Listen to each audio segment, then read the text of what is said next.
যারা নতুন ট্রেডার রয়েছেন বা কিছুদিন হলো মার্কেট করেছেন, 1 বছর 2 বছর 3 বছর, কিছু হয়তো সফলতার সাথে ট্রেডও করেছেন, কিছু প্রফিট ইনকাম করেছেন, হয়তো লসও করেছেন, তো তাদের উদ্দেশ্যে আমি 5টি গুরুত্বপূর্ণ টিপস আলোচনা করব।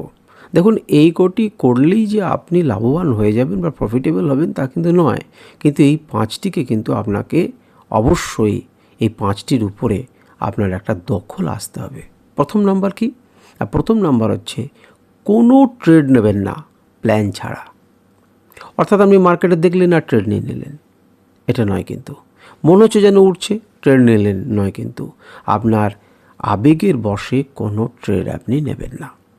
আপনি প্রথমে প্ল্যান করুন যে এটা আমার এন্ট্রি, এটা আমার এক্সিট, এটা আমার স্টপ লস, এবং তারপর চিন্তাভাবনা করে যে কত লস হতে পারে আপনি তারপর কিন্তু ট্রেড নেবেন।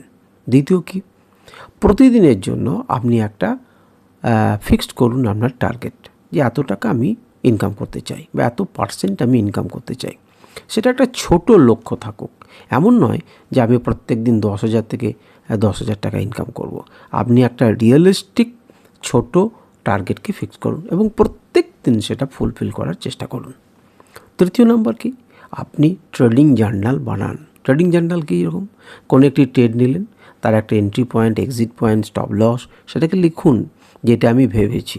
এটা থেকে চেঞ্জ করলেন কেন, কি ঘটেছে, আপনার যখন ট্রেড চলছিল তখন আপনার আবেগ কী চলছিল, এই সমস্ত কিছু ইমোশন সেগুলোকে আপনি লিখে রাখুন এবং নির্দিষ্ট সময় পর পর সেগুলোকে পড়বেন। তৃতীয় নাম্বার কি, নিজেকে ট্রেন করুন, মার্কেটকে নয়। মার্কেটের মতো চলবে। আপনার মানসিকতাকে ট্রেন করুন, আপনার শিক্ষা দীক্ষাকে ট্রেন করুন। আপনি প্রয়োজনে কারো কাছে শিখুন ধৈর্য ধরে, এবং আপনি মার্কেটের ভিতরটাকে বোঝার চেষ্টা করুন। চতুর্থ নাম্বার তো হয়ে গেল। পঞ্চম নাম্বার এক এবং একমাত্র, সেটা হচ্ছে ধৈর্য ধরুন। দীর্ঘমেয়াদী পরিকল্পনা তৈরি করুন। ট্রেডিংয়ে সফল হওয়া মানে কিন্তু অরিজিনালি দীর্ঘমেয়াদী পরিকল্পনা করা।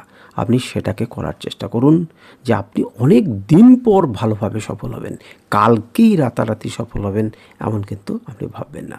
তো এইগুলোকে, এই 5টি টিপসকে আপনি মনে রাখুন, নিজের মনের মধ্যে চর্চা করুন এবং আমাকে কমেন্ট করে জানান যে 5টি টিপস কি খুব খারাপ কথা বললাম আপনাদেরকে না ভালো কথা বললাম। আপনি কোনগুলোকে মানেন আর কোনগুলোকে মানেন না।